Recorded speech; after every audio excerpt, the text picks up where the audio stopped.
کہ وہ مائیں نہیں ہیں.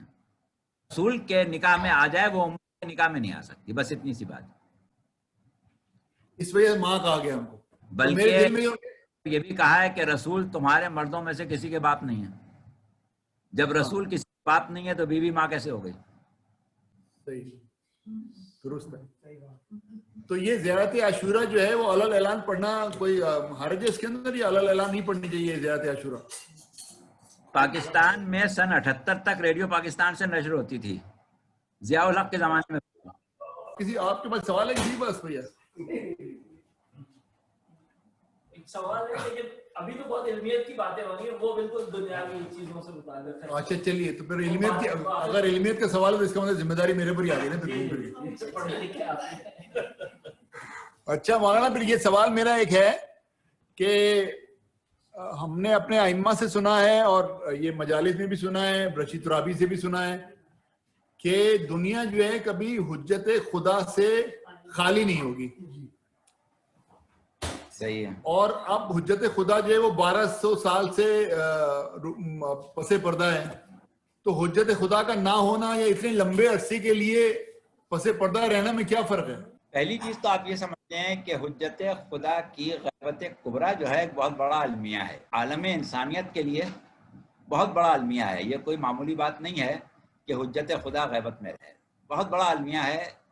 یہ ایک ایسی چیز ہے کہ ہر وقت انسان کو فکر مند رہنا چاہیے کہ یہ زمانہ غیبت کب ختم ہوگا. ہمیشہ حجت کے ظہور کی دعا بھی کرنا چاہیے اور اس کا جو کچھ بھی اس سے ہو سکتا ہے راہ ہموار کرنا چاہیے. یہ اس کا فریضہ ہے، کیونکہ یہ ایک المیہ ہے عالم اسلام کے لیے کہ حجت خدا پردہ غیب میں ہے. ایک چیز. دوسری چیز یہ ہے کہ غیبت سے جو نقصان ہے وہ نقصان ہمارا ان امور میں ہے کہ جن کو ہم امور تشریعی کہتے ہیں، یعنی ہم ہدایت سے محروم ہیں. امام کے وہ اقوال، وہ گفتگو، وہ صحبتیں کہ جس میں ہم امام سے فیضیاب ہوتے، اس سے محروم ہو گئے.